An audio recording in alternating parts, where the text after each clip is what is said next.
আজকে বড় দুঃখ লাগে, হিন্দুদের মন্দিরে গিয়া যদি 6 মাস ডেলি 1 ঘন্টা করে বয়ান করতাম, আমার অন্তর বলে ইনশাআল্লাহ, আল্লাহর উপরে ভরসা করে বলি 6 মাস বয়ান করলে হিন্দুদের সব মন্দিরের হিন্দু পাড়ার সবাই নবীর পাগল হয়ে যাইত।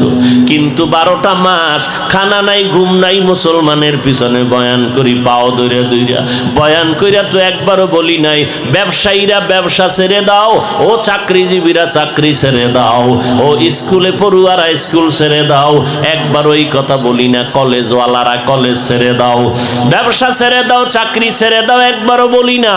লম্বা টুপি লাগাও, পাঁচকল্লি টুপি লাগাও, একবারও বলি না। কওমি মাদ্রাসায় না পড়লে গুনাহ হবে, জীবনে বলি নাই।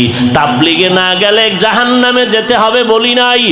ও বান্দা, কওমি মাদ্রাসায় না পড়লে জাহান্নামে যাওয়া লাগবে, বলি নাই। পীরের কাছে যদি না যাও জাহান্নামে যেতে হবে, বলি নাই।